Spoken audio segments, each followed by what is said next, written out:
Good morning, everybody. Thanks so much for joining us for our Urban Food Policy Forum. We're talking about an important, timely subject today about how workers are responding to the changing food sector in response to the pandemic, the economic crisis, and many other recent developments. We have an exciting panel that we'll introduce in a minute. And Emma and I wanted to just give you a little of the backdrop that led us to organize this session. And some of these numbers and quotes illustrate the themes that we'll be exploring today. The growth really over the last decade of fast food in New York and the heavy concentration of low-wage workers, including women, people of color, and immigrants in this sector. The dramatic impact of the pandemic and job loss, and the food sector, food, hospitality, was one of the hardest hit sectors. Overall, last year, New York City lost more than 630,000 jobs. And some of those have come back, but many haven't. And workers at the lowest wages are having particular problems. We're also interested in the undocumented low-wage workforce who lack some of the protections, but we're also very excited, and we'll hear about some of the organizing and mobilizing that has gone on among food workers in order to gain the protections that other workers have. We wanted to tell you about a few of the projects that we're working on here at the CUNY Urban Food Policy Center around food labor, and invite you, those of you who are interested in joining on these projects or sending us resources, to do so, and we'll put our emails in the chat a little later. With some other academic institutions, we've been doing an ongoing study of the impact of COVID on the New York City food system. And one of the projects our institute is carrying out in that study is looking at the impact on the food sector. And we're interested in looking at wages, violations of health and safety law, as well as improvements that have come about in the food sector as a result of the pandemic. Our report is available online. We'll put the link in a bit. And if some of you have suggestions for our next report, which will be out in January 2022, about the impact of the pandemic on food labor, we'd be very welcome to hear it. I'm going to turn it over to you now, Emma.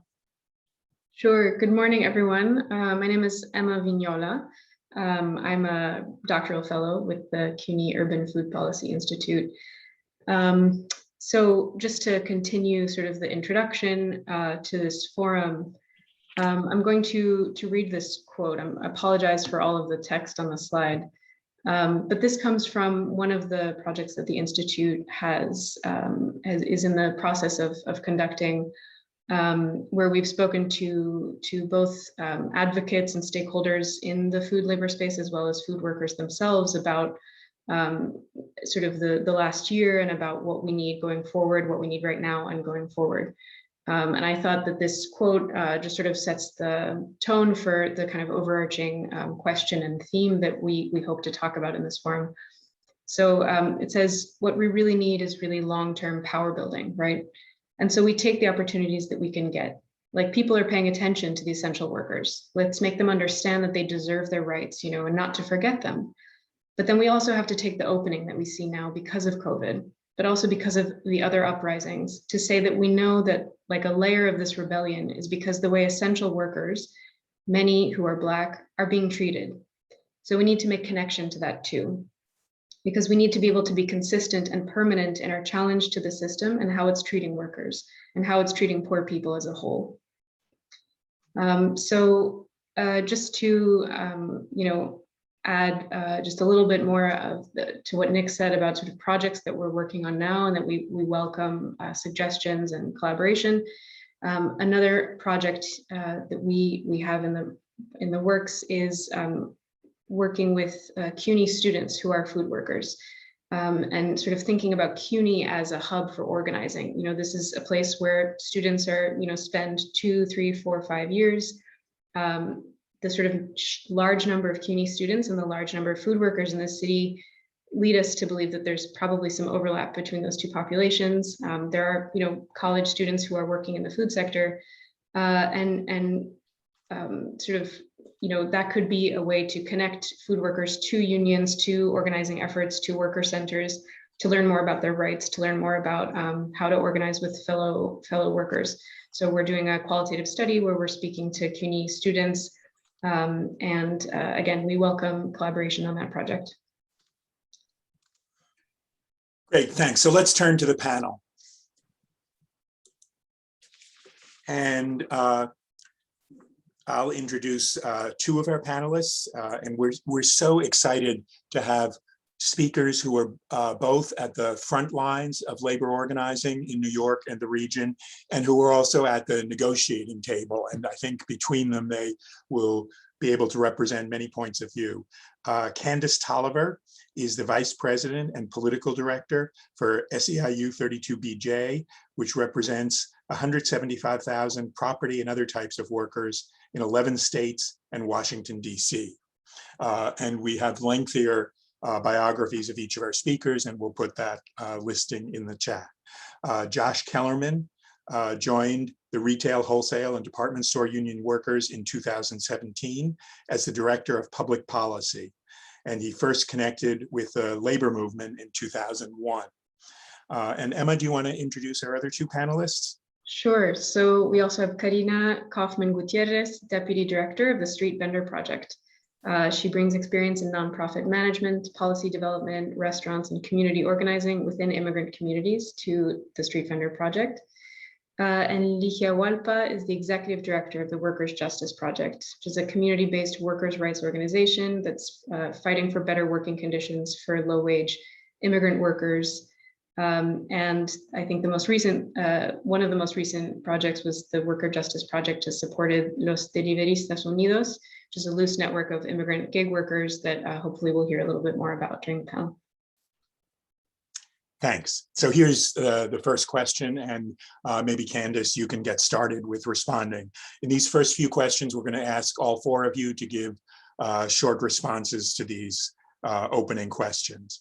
So from each of your perspectives, what have been some of the positive and negative effects of the pandemic on the low-wage food workers you organize or represent?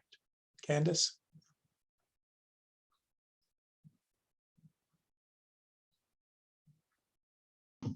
Sorry, Candace, I think you're muted. Oh, There you I'll are. flip that over. Good morning, everyone, and thanks for having us on the panel. One of the positives about what's been happening during the pandemic is that fast food workers, in particular, is where I'll focus, were named essential workers, right? So this meant they had work throughout the pandemic, and they had to go and work every single day for most of these workers. The problem is these workers also didn't have a union, and they still don't have a union, and that's why they're actively organizing to get representation. But when you think about the difference of having union representation and not, right? For 32BJ, when we think about our current members, we were able to negotiate, several agreements from PPE to, how and when they went to work, how they came into contact with other folks. And we were able to come up with some agreements to keep them safe during this pandemic. But fast food workers didn't have this protection. Early on, companies like Chipotle, fast food workers had to go on strike to get PPE and sick time. And when, food service moved indoors, the conditions worsened. And even though they got, most of these companies were experiencing a lot of profit, it didn't trickle down to the workers, right? They weren't given what they needed to stay safe in this moment. And so, it's important to think about, yes, these workers are essential, but are they getting what they need to be safe, to, do their jobs effectively? And the answer is no. And so that is the reason why we, these workers are continuing to organize, because that's the only way to make sure workers have the protections that they need on the job. Great, thanks. Josh, you also represent a lot of workers here and elsewhere. What's your experience on this question?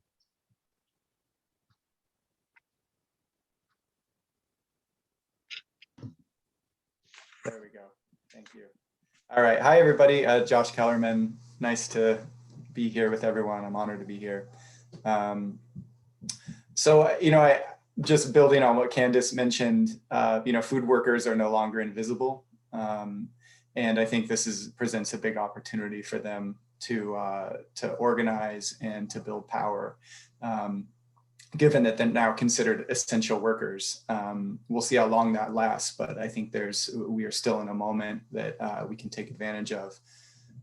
In many cases, due to them being considered essential, we were able to advocate for hazard pay, where workers got a bump in pay in order to go to work. And this happened in a lot of grocery stores throughout the city and in fact nationwide.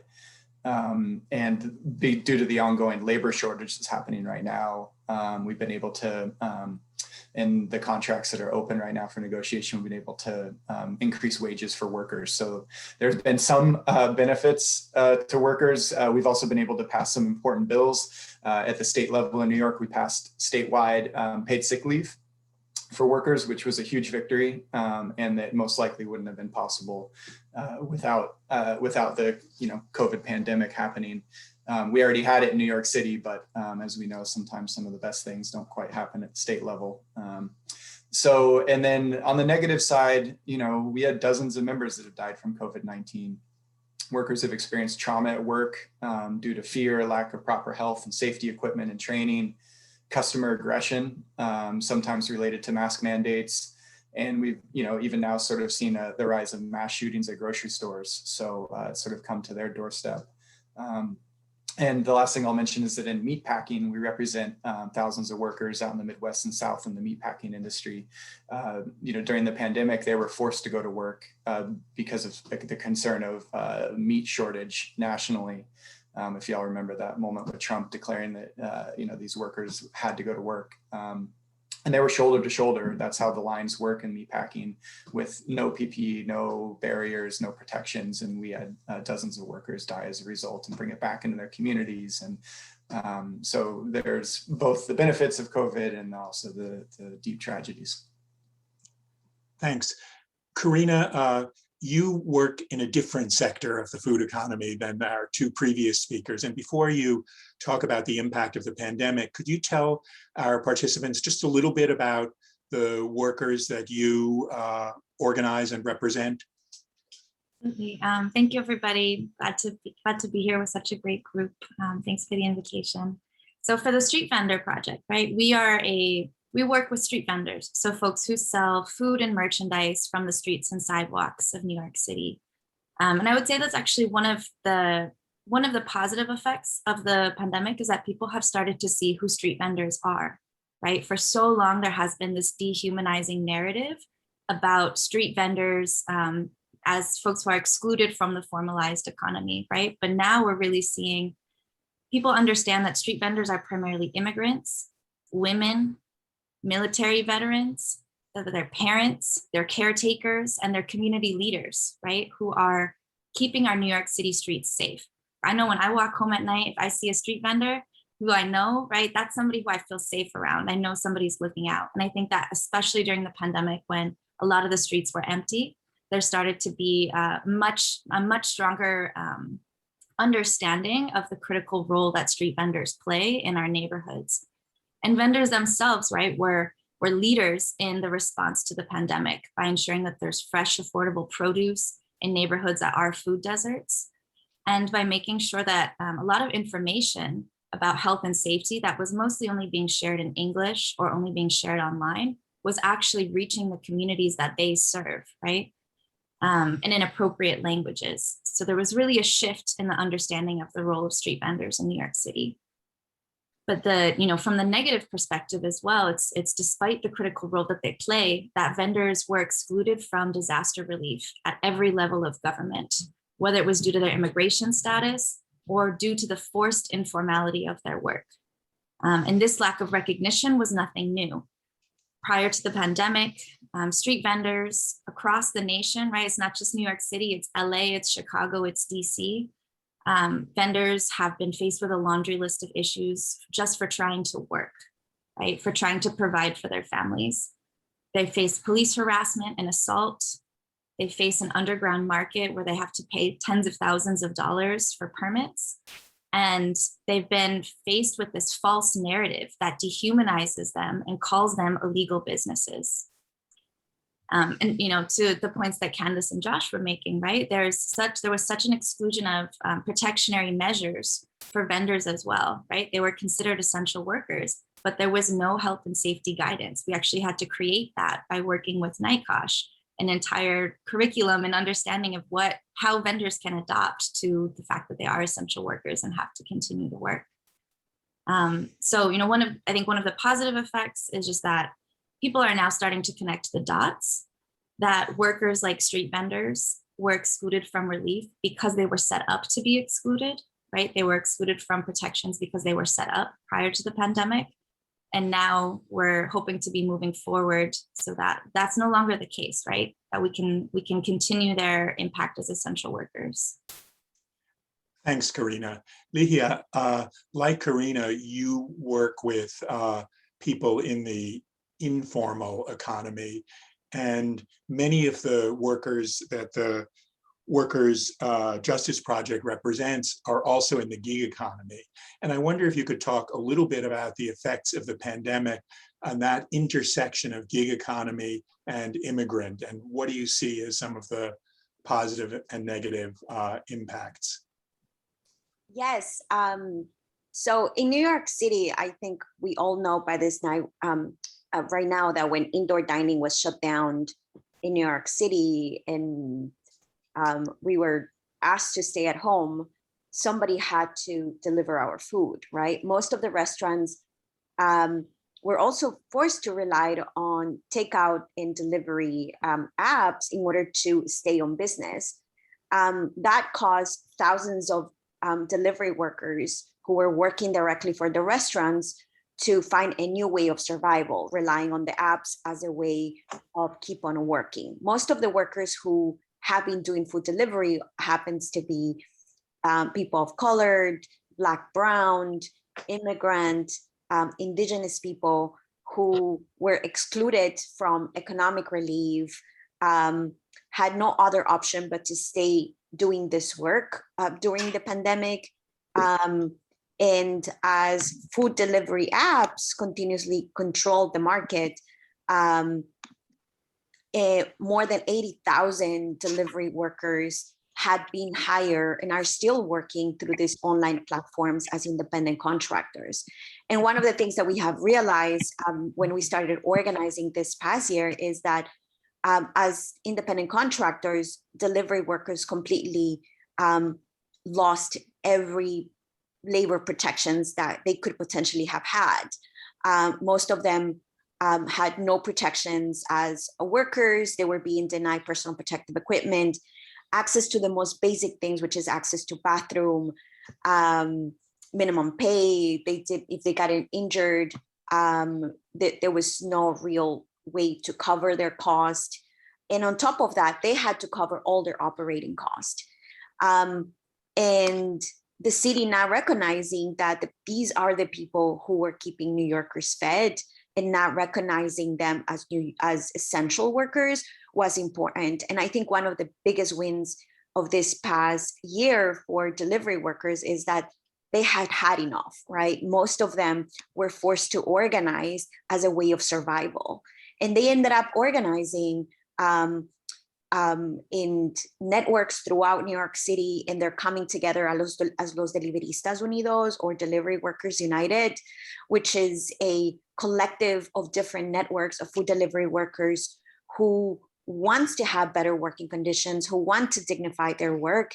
And they have made significant wins. One is finally making themselves visible and have New Yorkers seeing that, hey, these are the people, we were the ones who were delivering the food, to actually putting a set of legislations. Right now, we have a package of 6 legislations that aims to provide some regulation to food delivery workers, particularly access to restrooms, more transparency in tips, limiting the distances that they have to travel, because some workers actually were kind of asked to deliver food. Imagine your bagel, your coffee from Manhattan to the Bronx or to Queens, having to travel highways on your bike. So the inhumanity that they're facing have been sort of what has motivated them to continuously organize. I just want to share like some of what they have been facing throughout this past year is that more like almost 42% of food delivery workers had reported that they were non-paid, underpaid, or received late payments directly from the apps. Most of these food delivery workers, through a research we did with Cornell, we find out that they were making $6.57 per hour, which is less than minimum pay in New York City, right? And there was like many other health and safety issues. Like 70% of the workers reported that they couldn't access bathroom, which is like the most, inhumane act that they had to experience in New York. So we're hopeful. I think it's a huge fight, and every day delivery workers are coming together to try to like create basic protections, not only for them, but for entire economy that keeps growing and booming, and is here to stay. Thanks so much. And your response sets the stage for my next question. One of the most alarming trends of really the last 50 years, long before the pandemic, is that the right of workers to organize, to create unions, to advance their rights has been eroded. It's been eroded by corporations, big and small, from Amazon to the little supermarket down the street, actively resisting workers' efforts to organize. It's been eroded by an extremely business-friendly Congress and Supreme Court, which has failed to protect the laws that we'd passed in earlier eras. And the pandemic has created new both challenges and opportunities for organizing. And so my question is, could each of you talk briefly about your perspective about the gains and losses in the last 2 years of food workers' capacity, right, and success in organizing in the New York region? And just a statistic to describe how sobering this discussion is, in the US as a whole, only 10% of workers are organized, belong to a union. But in the food sector, that is 1%, 1%. So what can we all do to change that in the coming years? And again, we'll start with Candace. It's a really great question. I'm going to talk about the positives. So some of the things that we were able to do in New York City, I think will have a tremendous effect on the fast food industry, and it already has. We were able to pass laws in the New York City Council some years ago, the Fair Workweek laws, that allow for fair scheduling. It meant that, folks who, who've been on a job and had a little bit more seniority could get to closer to, full-time work.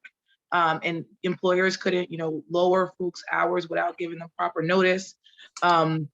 They no longer have to be closing a restaurant down, a fast food restaurant down, and then the first person to open the next day. They have a little bit more control over their schedule, which is extremely important for this workforce, who are a majority people of color, majority women, have families to take care of, et cetera. And so being able to have some control over your schedules is really important. Another thing that just happened, and it just went into effect on the 4th of July, I guess it's pretty interesting that it happened on the 4th of July that it went into effect, is we passed the just cause legislation in New York City. And so now that this law has gone into effect, it means at-will employment is now a thing of the past, right? This is a big change for fast food jobs, because by design, fast food jobs are sort of high turnover. And people in the past have looked at fast food like, oh, those are like high school kids that are just like getting extra work after school. No, that's not the case.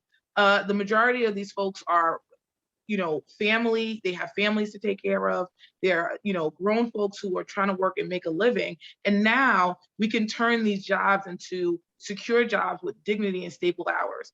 And so some of what we're going to be looking at over the next couple of years, now that the law has gone into effect, is the enforcement of these laws, and making sure that, we can really turn these into secure jobs that people can, have some dignity on the job. And again, I'm just going to say is really important, have the right to form a union, is what these workers are continually fighting for, so that they can not just have protections via the law, but they can have protections via their collective organizing and their collective negotiating. Great, thanks, Josh. I'm glad Candace focused on the positive, because I'm not planning to. So organizing is fundamentally relationship based. How do you convince a worker to put their livelihood on the line, to speak up to their employer, to organize collectively? You do it through building a personal relationship with them and talking about the, both fully understanding the risks, but also understanding what they could win if they actually organize and change the conditions of their workplace. And it's a big ask, and it doesn't happen over email. It doesn't happen over Zoom. And when you can't visit people in person, it takes a big toll on your ability to organize. And that's one of the main things that the pandemic did, is it made the ability to visit workers much more difficult. Of course, it could still happen, but it just had to happen in different ways than we're used to. So there was that. I'd say the uncertainty of the economy was a big problem. Some on this Zoom call may know that the RWDSU has had a long-term organizing project of food service workers at CUNY. Some of the food service vendors at CUNY are notoriously terrible. Expensive food, poor quality food, and terrible treatment of the workers. It's like they kind of hit all three boxes. So we had a multi-year process to reform the RFP process, by which the CUNY actually brings food vendors in. And it actually had a great victory there, where the new vendors that come in will effectively be high road union employers who provide affordable and high quality food. But after that victory, the pandemic happened and food service was shut down at CUNY.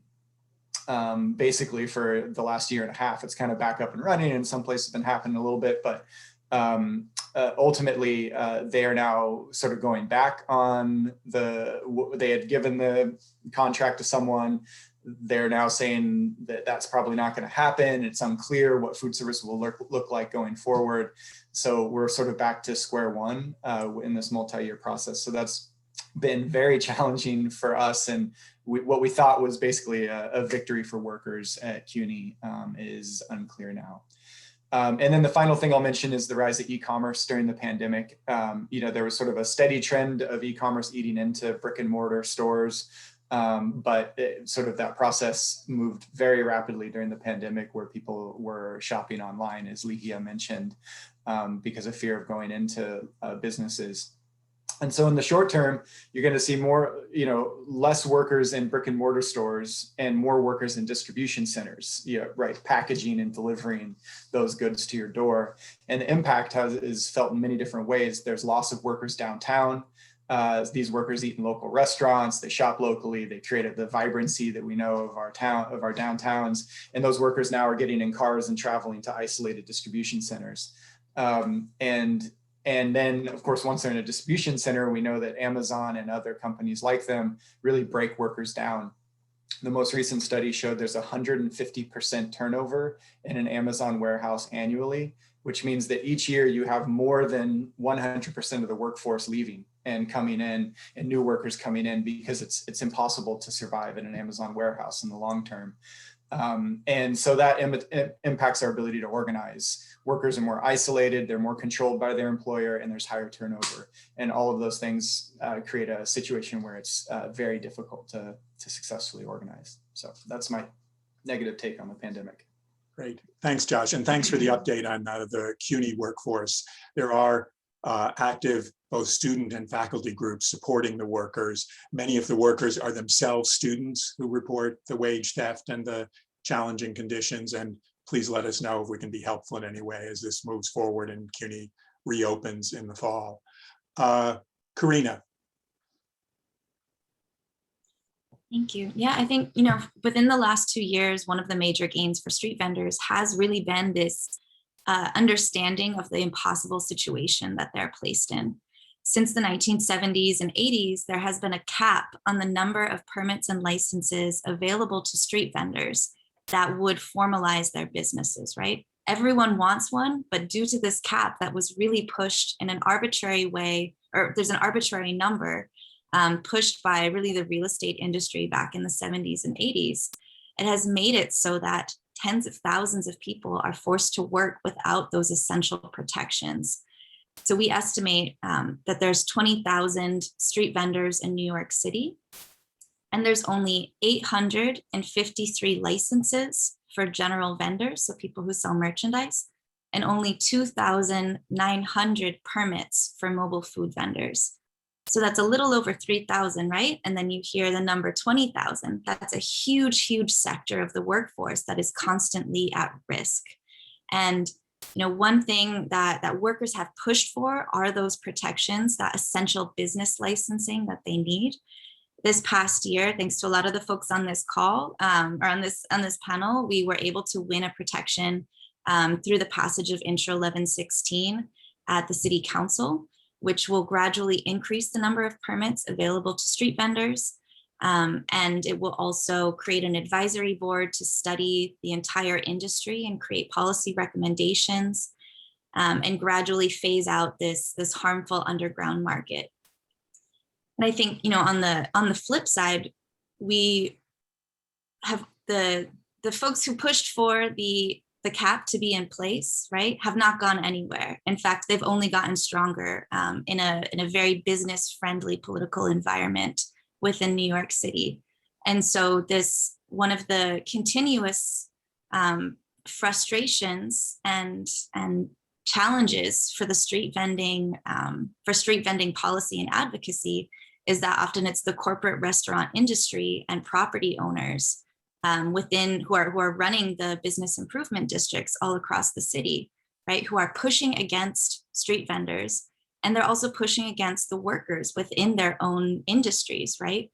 And it's too often that they are perceived as a stronger political power, right? And that has been the opportunity for workers to be rising up and pushing back against that and declaring their humanity, right? And that has been, that's where we're going. That's where we're continuing to go.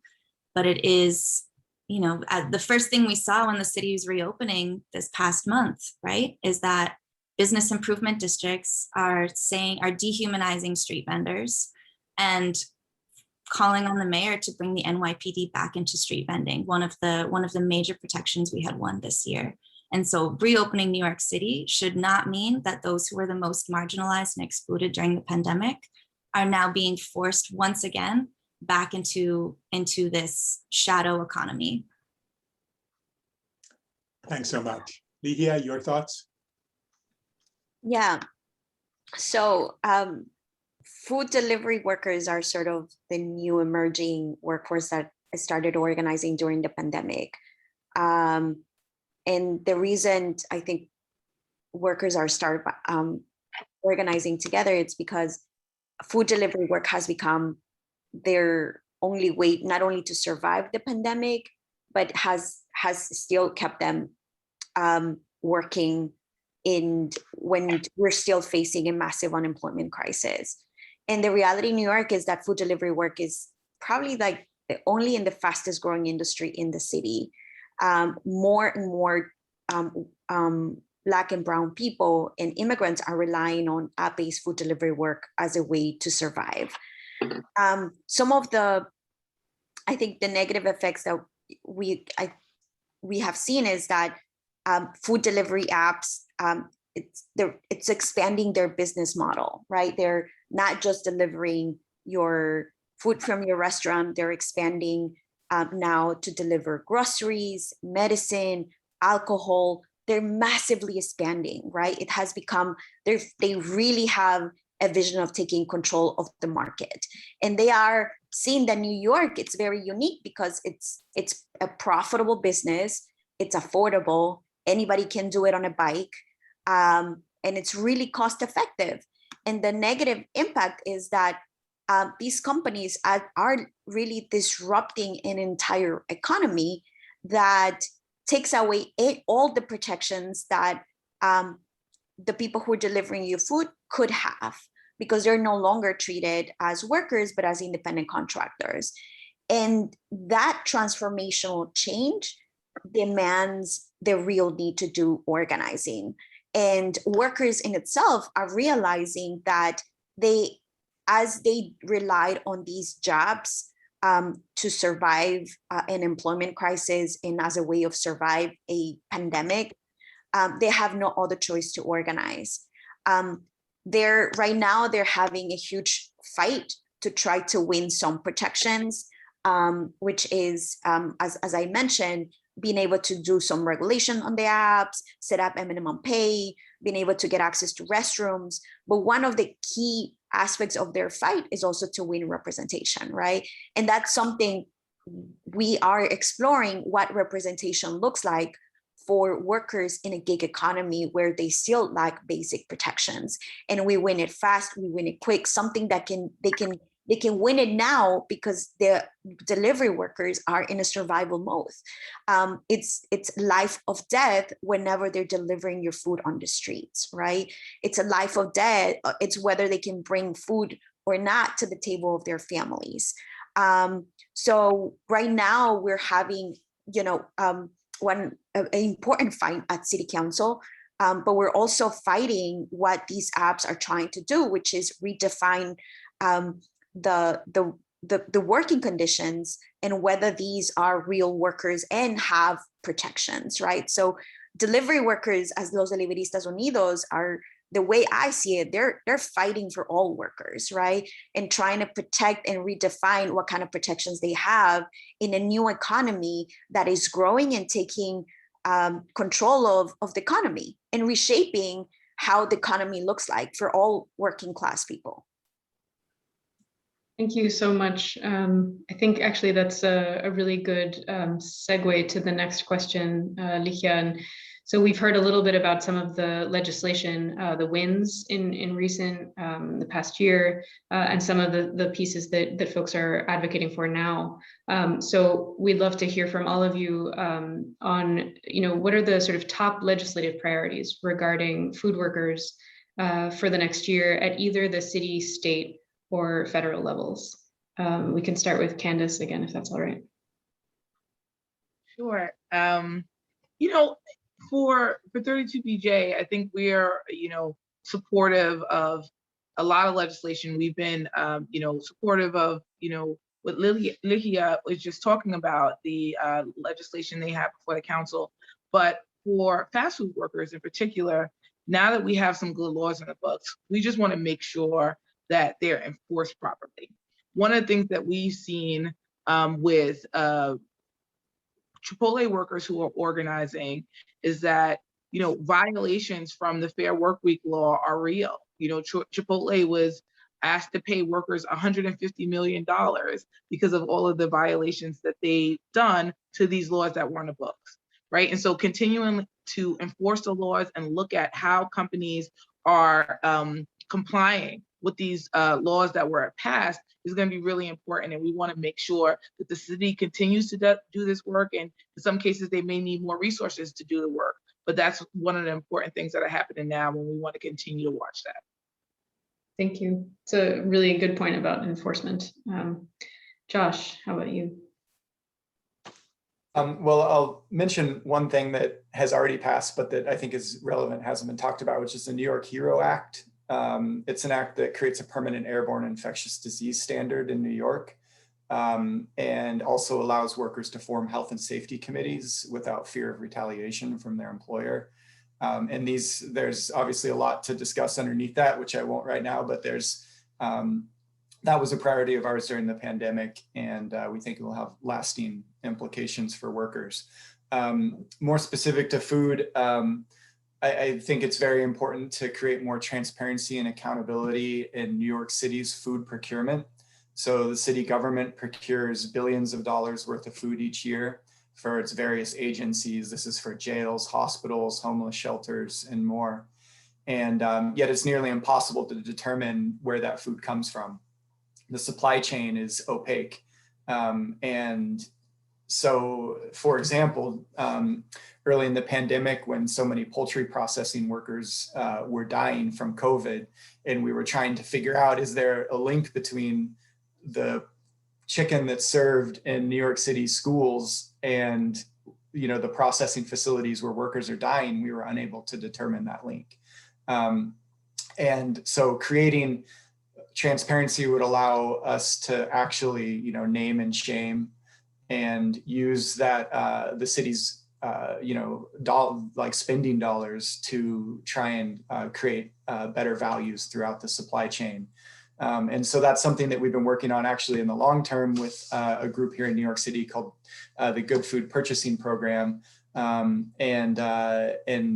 so we've been working on changing New York City laws. We've been working on changing New York State laws, and are moving in that direction. It's been sort of a long haul because procurement is very complicated and difficult to get a hold of, but we were making progress, and I'll leave it at that. Thank you. Karina. Yes, so as you mentioned, 2021, we had a series of major wins, both at the city and state level for street vendors, as well as all excluded workers. So there was the passage of Intro 1116 and the city council increasing protections for street vendors and starting to legalize some of their work. And also at the state level, the passage of the Fund for Excluded Workers, which is going to be a $2.1 billion fund that will reach folks who are excluded from all relief throughout the pandemic, a cross-sector coalition of folks, including street vendors, day laborers, delivery workers, restaurant workers, service workers, all across the board fought for this passage. But now we're very much in the implementation phase to make sure that these two bills are actually done in the right way, in the way that they were intended. We want to see money in people's hands, and we want to see a true policy board formed at the city council that will make recommendations for the future of street vending and phasing out completely the underground market. At the state level, there's actually going to be a press conference in a few hours in front of Governor Cuomo's office, because with the implementation of the Fund for Excluded Workers, we just saw some of the regulations rolled out the other day, and they are continuing to create onerous documentation and residency and identity requirements that will make it nearly impossible for folks who work within the cash economy to access the relief intended for them, right? And then as we look beyond the implementation, we're focused on eliminating the barriers to entry that make it so that no one right now in New York City can legally become a mobile food vendor, right? Not a single person can do it. So we have a piece of legislation at the state level sponsored by State Senator Jessica Ramos and Assembly Member Jessica Gonzalez Rojas that will not only decriminalize street vending, so make sure that it's only civilian agencies that are working with street vendors, but it will also bring all vendors into the formalized economy and lift this cap on entrepreneurship that currently exists. Thank you. Ligia.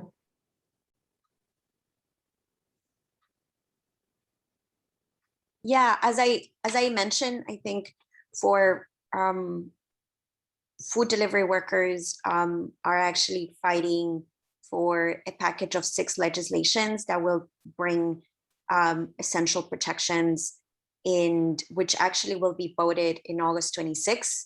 And this package of legislations includes access to restrooms, being able to have tip transparency so they can actually being able to prove that they're actually having their tips, a minimum pay. I think that's one of the most important ones for workers, and having the option to limit their distances.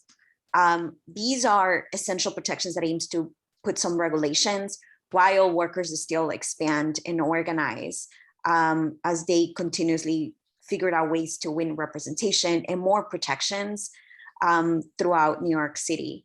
And we're hopeful that we can win that package of 6 legislations in August 26, which will bring significant positive impact on food delivery workers across New York City. Wonderful. Thank you so much. So I think this next set of questions we don't all have to answer. So if someone feels moved to jump in, please do so. And we've heard this concept of essential worker, I mean, in general, a lot in the last year, but on this panel. And I'm very interested myself in sort of my own research in this idea, and what do we gain and what might we lose with the concept of essential worker? So the question is, how do you all think that the concept of essential worker, as applied to food workers, has advanced or maybe set back the prospects for improving pay, benefits, and working conditions for these workers? And again, if anyone feels moved, please go ahead.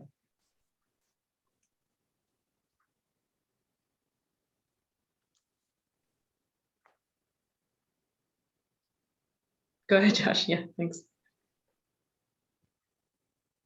I think it gives workers like a sense of, I think, sort of common purpose, which can often be lacking in capitalism. Where workers feel like, oh, we're really like, we know we've always been doing important work, but now society actually recognizes that and sees that without us, people don't eat. And everybody's got to eat. So this is, I think that's helpful for giving workers a sense of, community and an ability to kind of bring that to the bargaining table if they have a union. And if they don't, then it can create maybe a better sense of that cohesion that is necessary to actually organize a workforce. So I think there's some like sort of mental and emotional benefits to being considered essential. On the other hand, as I mentioned, like in the meatpacking industry, being essential can have a downside where you could be forced to work because our society depends on your work, despite the fact that it could be a death sentence to go into work that day. So that's it.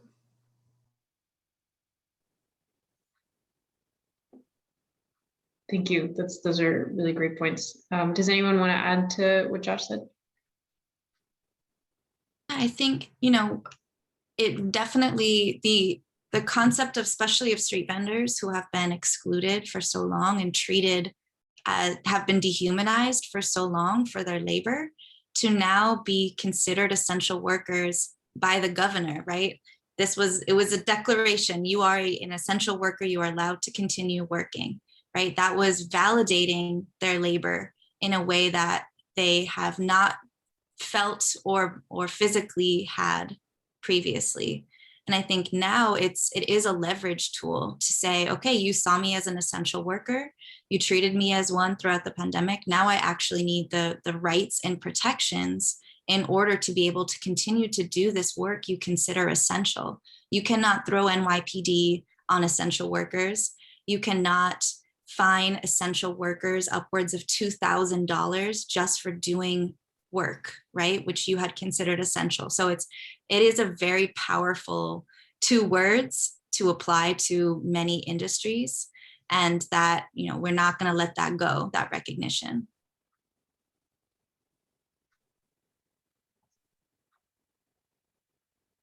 Yeah, and for food delivery workers, I think it was an opportunity to brought to light what they have been experiencing for the past few years, for decades actually, because when you speak to food delivery workers, they openly share that the working conditions and the humanity they have been facing actually is not just caused by the apps or just because of the apps started actually entering into the business, but food delivery work for most workers had always been slavery jobs, right? Because most of these workers have been relying on tips. There has been health and safety protections issues, but the city has not really been recognizing that these jobs are not living wage jobs, that these jobs are the most unsafe jobs, that delivery work is actually one of the deadly jobs that exist in the city.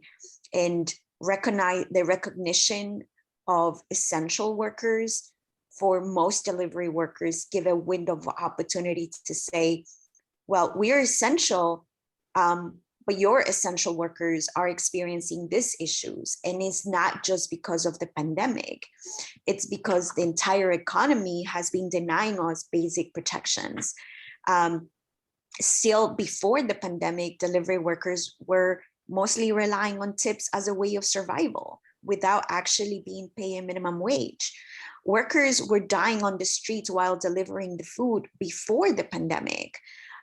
Workers were being denied health and safety protections and training before a pandemic. So now that they're being seen as essential workers, as Karina said, it opened up a window of opportunity to say, here we are delivering your food, keeping you fed under the most inhumane working conditions. And now it is the time to honor us by actually offering us basic protections. And I think that's an opportunity that I think, as Karina said, most workers are seeing it. We're essential, we're keeping you fed, we're keeping you safe, but the recognition allow us to tell you what are our problems, but still New York City and New York State has to deliver basic protections to not only food delivery workers, but all essential workers. Most essential workers are still paid under the minimum wage, still don't have access to personal protective equipment, are being harassed by the police, right? Their wages are being stolen. So all these issues still exist, and they're still lacking basic protections in our city as essential workers. And that's the reality. And it gives an opportunity of organizing, but there's a lot to do to deliver essential protections. Great, thanks. We're going to switch gears in just a few minutes. Jessica, if you could open the chat, and if you have questions, if you have a question for a particular panelist, let us know who, and Emma and I will be reading. But I'm going to ask one last question, and it's a little bit sensitive, and answer to the degree you want. The four of you represent really important organizations that work with different sectors. And we could have invited 10 more people who represent still other parts of the incredibly diverse food sector. And although the opposition to organizing and improving conditions comes from employers and the court and conservative politicians, there have been, I think it won't be a shock to any of you, divisions within the labor movement. And I wonder if each of you could say just the headlines. What do you think are the biggest dividing points among food workers that need to be addressed in the future? And what do you think are the one or two issues that have the best potential for bringing together food workers across the food economy? And I'm going to, Candace, maybe you can get started on that. Oh man, you gave me the hard question to start. Yeah. Yeah, I'm trying to think about this as I talk. I think what's interesting is that there's a lot of room for solidarity and collaboration. When you think about, even fast food workers and delivery workers, right? Specifically los deliveristas, right? The ability to share, solidarity and understand the work that each other is doing is very unique. And so there's, a lot of ways to work together, and, we hope to explore that. When you think about sort of this food safety and sustainability movements, and you think about, the work we're doing, or that organizers are doing in organizing Chipotle workers, there's some solidarity there too, right? Because you have Chipotle being a company that says they're a company with integrity, and they talk about like how quality their food is, but at the same time, the workers are not being treated fairly, and there's serious health concerns for workers in a lot of these shops. And so there's a lot of room to sort of work together across different sects inside of this work. Some of the places where we see, barriers I think are barriers that we place ourselves, right? I think we're so focused on our own campaigns and our own workers that we don't realize that there's a lot of similarities and a lot of solidarity that should happen just because we're all workers and we want to improve the lives of all workers. And so I think if barriers exist, I don't think they're barriers. I mean, they're barriers that the companies create, and they create them to keep us separate. This is not new to any movement. There's always, you know, the wealthy and, you know, 1% that try to come up with reasons why we shouldn't support each other. But it's our job as workers to stick together and realize that there's way more, we have way more in common than we have in disagreement. And so that's the best way I can answer that question. I did it some justice. Thanks. Anyone else on that?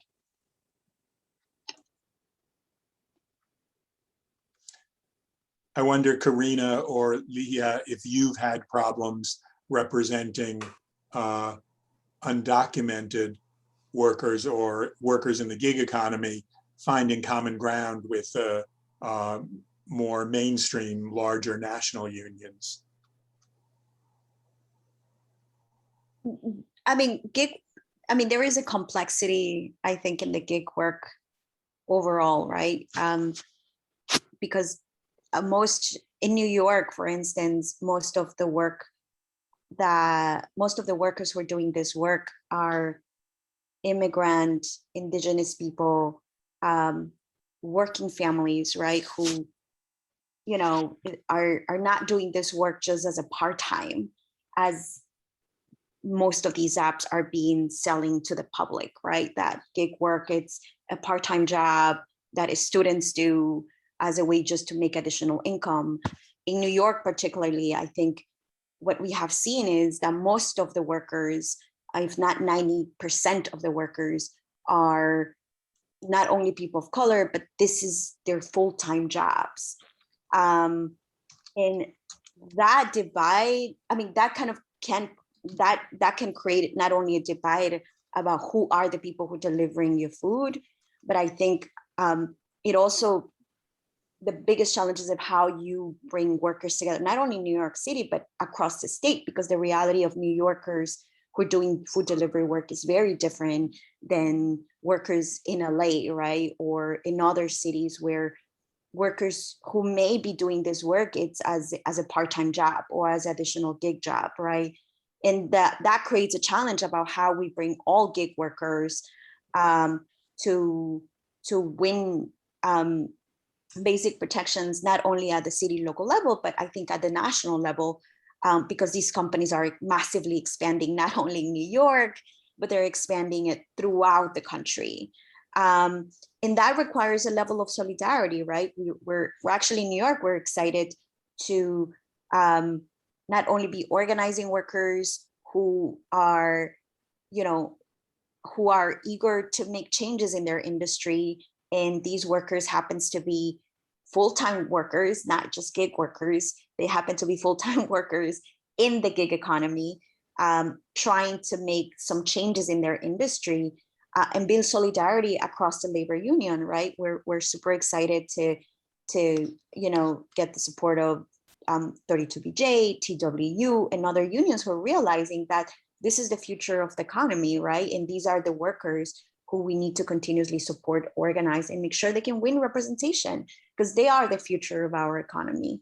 And the challenge is going to be how these companies continuously disrupt and try to actually create a false narrative among consumers, among restaurants, among everybody about telling what kind of protections workers must have. And I think that's why it's so important to continuously build solidarity, because our common enemy is not each other. It's really these companies who are here to profit by denying basic essential protections. And there's a lot of work ahead to do to organize, educate, and continuously build solidarity among not only unions, worker centers, consumers, everybody. We all need to be on the same page.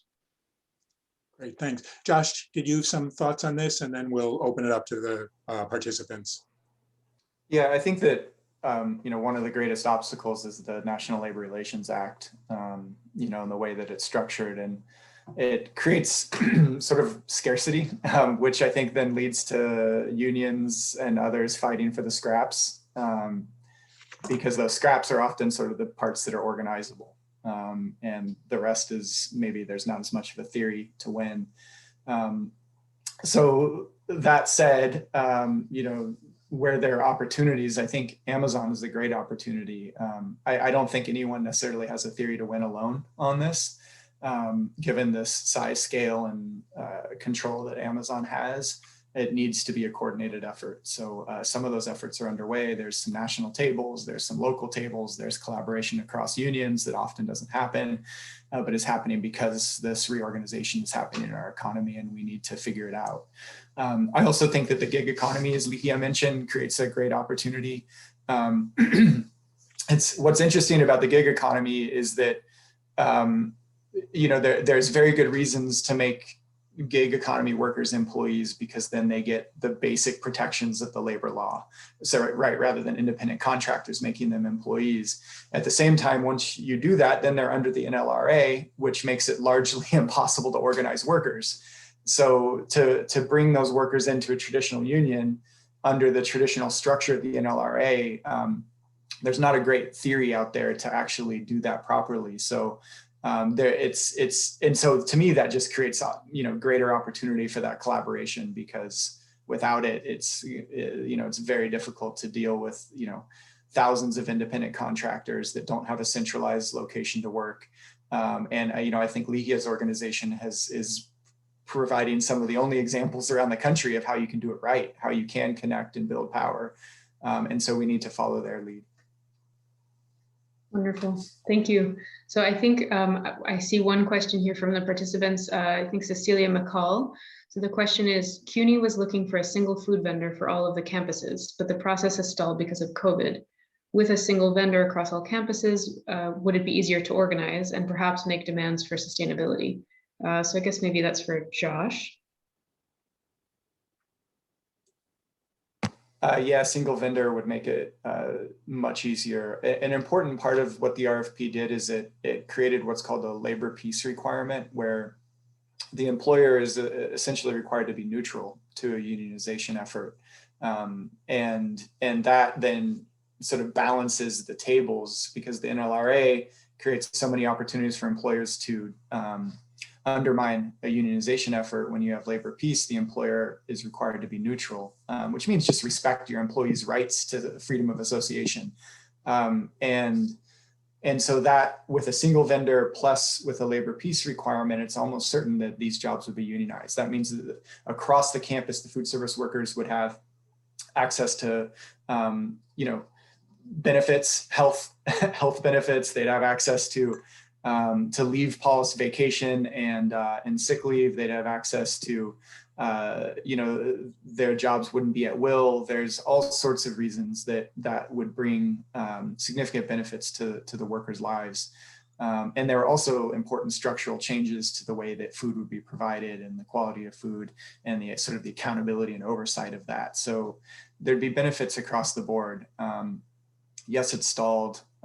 It's unclear what's happening internally with sort of the medium to long-term rollout of food service again at CUNY, and whether the vendor who apparently was selected will be able, excuse me, will be able to continue forward as the vendor, given the changes or what appear to be changes going forward. So we've been working with CUNY trying to figure this out, and aren't quite sure what the next steps are here, but largely because the procurement process is an internal process that, the procurement office and the company are directly involved in those negotiations, and they can't really be influenced for good reason.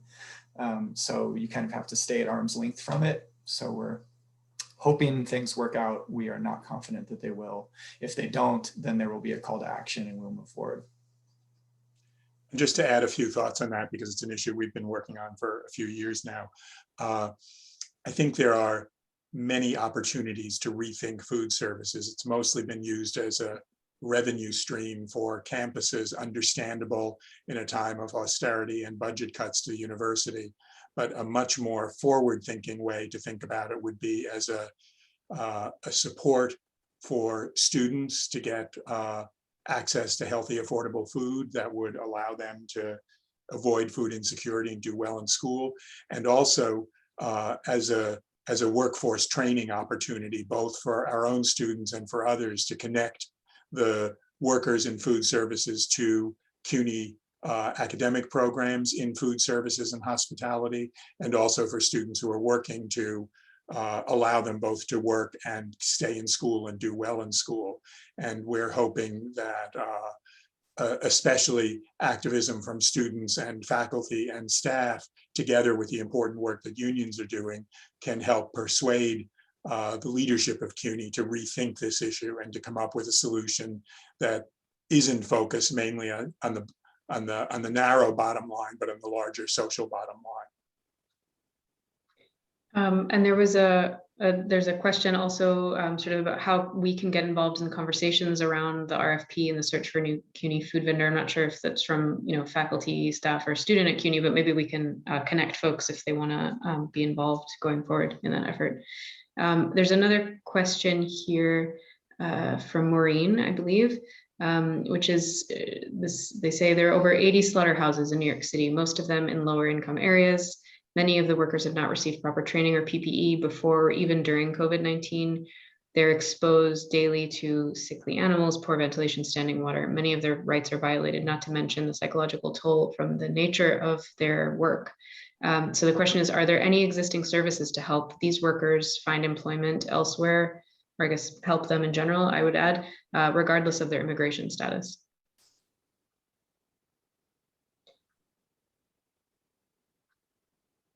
So I'm not sure if that would also fall under, yeah, Josh, go for it. I mean, I would say that, if unions had unlimited resources, we would organize everyone, but, we've chosen to, put our organizers in certain locations, and we do have some, we don't have meat packing in New York City, but we do, they are WDSU, but we do have some food processing. And I would say that, and probably Candace would say the same, that any worker can reach out to any union about the issues that they're facing, and almost universally, those organizers that you're put in touch with will put you in touch with the right folks, with the right union if it's not us, with the right support services if it's not a union, because we're also serve as, as sort of a service center for people to reach out about employment related issues. And I think Lihia's organization would probably do the same, for any worker that reaches out. So that's what I would say is, it really doesn't matter the union. I mean, generally speaking, there are some bad ones out there, but most of them are pretty good. And so they should just reach out to any union and that will start the process to connect them to the right services. Thank you. Nick, I see another question. Is it okay if I jump in? Jump in, please. Okay, so there's a question from Joseph Aguilar, sorry if I'm mispronouncing that. So the question is, have you started providing excluded worker fund info to the workers? So I guess maybe for Karina or Ligia or anyone else. Yes, yes, yes, we have absolutely. That has been, since day one of when it was announced, the work of the Coalition for Fund Excluded Workers has really been first to translate a lot of the information from legalese or policy language into real person English, and then translating that into multiple different languages that will reach the workers in a way that is helping people get their application materials together in a clear and concise way. We've, I think one of the benefits of the Fund Excluded Workers Coalition is that we are statewide, right? So we're reaching to different industries with different outreach techniques. So folks in upstate New York are primarily working with farm workers, right? So their outreach strategy is completely different than the strategies that we're using here in New York City. So Workers' Justice Center of Central New York, for example, they're very focused on doing outreach and training sessions at different farms across upstate and Central New York. street vendors here, we've been making like training vendors to have, everyone has right now a poster that is hanging up on their carts that has a QR code, and vendors are helping people access the QR code that leads them to different resource documents as well. And so the first key thing is to get the information out there so people have the time now to get all of their materials together. At the same time, still advocating to make sure that the eligibility is as open and accessible as possible for people to be able to actually get these funds. And I'll drop a link in the chat as well for where people can find more information to share out. Thank you. Ligia, did you want to add to that, or I couldn't tell if, yeah, okay, awesome. So I see another question. How could unions work more closely with other social justice movements? Well, I mean, I'll jump in here. I think unions do work really closely with other social justice unions, movements.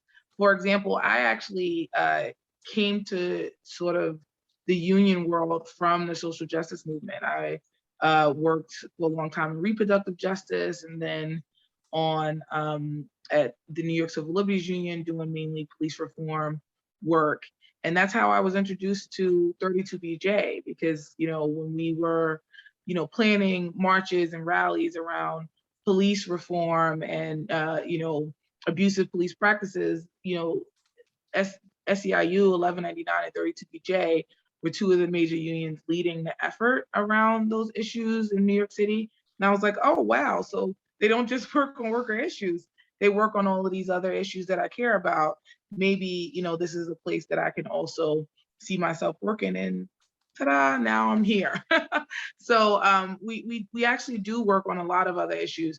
I think core to our belief is just, you know, ensuring that workers have access to, you know, good jobs and benefits, and in ensuring that they have the ability to, you know, have collective power on the job, right? So that's core. But we also realize that our members, especially for 32BJ, that are majority Black and brown and immigrant, we know that's not the whole of them, right? They go back to communities and they have families and they have experiences in New York City that are going to be unique to them as Black and brown and immigrant people. And so we think about all of the issues that surround them. And so we work on immigrant justice, climate justice, racial justice, as well as economic justice. And so a lot of us do that work. And I know, you know, I've been at, you know, in spaces where we're fighting for issues that are not core union issues with our WDSU and other unions around the table. So we do that work. I hate that you don't know that. So I hope that must mean we need to do more of it. But we are doing that work.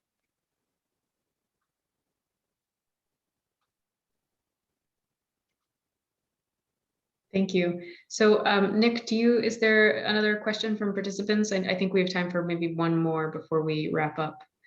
I don't see any on my end.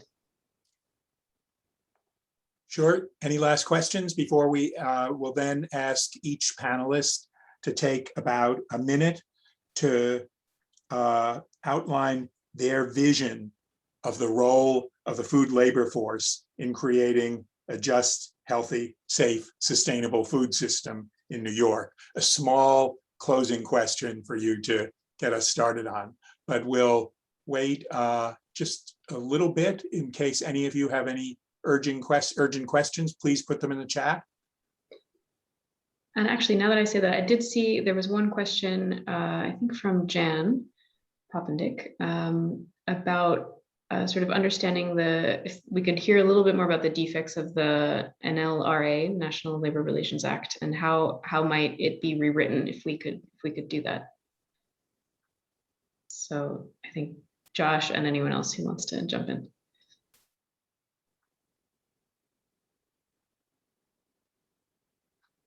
Yeah, go for it, Josh. Yeah, let me count the ways. You know,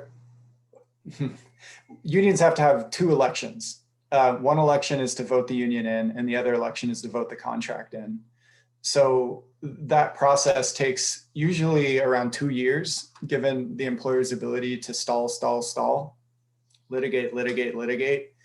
And by that time, they've turned the screws on every worker who supports the union. And those workers are like, this isn't worth it, or whatever. They just get fired for other reasons, and or the worker leaves. And by the time you say you've won an election and you're finally trying to get your first contract, which, takes some time to do, but, delay. And then by that time you've had effectively a significant turnover of the workforce, and the employer calls for a new election, and the union gets voted out. So it's like, that timeline that is one of the most fundamentally damaging processes to a worker's ability to choose a union, and really undermines freedom of association. There are so many other things, but I think that's really at the core of it. That process needs to be sped up. It needs to be simplified. We have local things that we've done to deal with it, like labor peace, where the employer can agree to a card check process where effectively, if you just get 50% plus one of the workers to sign a card saying I support this union, you bypass the full secret ballot election process, and so you can do it in a few weeks rather than a year, and then move to your contract, in which your employer is probably interested in getting that done too, so you can kind of get your benefits and everything up and running in a very short timeline. But that requires employer support for the work, and a partnership, as you will. But that, that's not how it works. And so we're 2-year process. Organizers, working that entire time. That means they can't work on other campaigns. It really draws our resources extremely thin, and has a lot of other negative outcomes from that. So anyways, that's the short of one problem. Great, thanks. So now the closing question, and again, just to repeat it, and Candace, I'm sorry, I'm going to put you on the spot first again. Imagine 5 years from now, each of your organizations and the many other food organizations had been successful in addressing some of the obstacles we've been talking about and realizing some of the opportunities. What would the food labor force look like that would achieve those victories? What would be your vision of a food labor force that could transform our food system in ways that food workers had well-paying jobs, decent benefits, safe working conditions, and the right to organize? Small question. Look forward to hearing your thoughts. Candace? A very small question, Nick. In 5 years, 70,000 fast food workers would be represented by a union. And that would have tremendous impact on the entire industry. You're talking about a workforce that is usually stifled with turnover and folks leaving because they can't get proper protection on the job. And so this would allow 70,000 folks to have collective power and be able to negotiate not only their pay, but their benefits. And so, these would be people who would have strong health care, and these would be people who would have a retirement benefit. And that would be completely transformative, not just for the fast food industry, but all food work in New York City, if that were to happen. Great, thanks. Josh? Yeah, this is a very difficult question. I wish that you asked that of all of the other people who haven't spoken yet. We could get it in the chat, get some good ideas going. But my take is that, worker-owned cooperatives are an important part of the future in the food system, and that we need to be thinking, of course, about unionization and building worker power. And then ultimately, sort of the next step is workers then taking ownership of the system itself. At which point then, because they're going back to their families, they'd be very interested in affordable, local, healthy food. And so a lot of those issues would then be brought to I think the forefront, and would be worker directed rather than sort of imposed from the top down by government policies, which, again, are important right now, but ultimately if I think workers were directing the system, then those issues would already be taken into account. So that would be my vision. It's a unionized and worker-owned food system that provides affordable, healthy, and local food for New York City. Great, thanks. Karina? Yeah, I think, we are all here fighting for basic human rights and protections for the communities that we work with all across the food sector, right? And I think, for us, we envision that the 20,000 street vendors in New York City have united across the different sectors that they work in, right? And small business and labor, immigrant rights movements, because again, we are all intersectional beings. We are in parts of very different communities that come together under different industries within the food movement. So together uniting to make New York City a place where not just street vendors, but all food workers can thrive as essential entrepreneurs, as anchors of communities and culture across the 5 boroughs. So we're having holistic neighborhood economies that are led by the workers who have the basic protections they need. And we're not going to stop. Thanks. Lydia? In 5 years, yeah, that's a hard question, but I think for gig workers, especially delivery workers, is actually the ability to have workers' rights, right? Right now, they're in a situation where they're, labeled as independent contractors being denied of all essential rights or workers' rights, right? So the next 5 years, being able to guarantee that they are workers, and then they also are entitled to basic, essential, and workers' rights. It's critical and vital.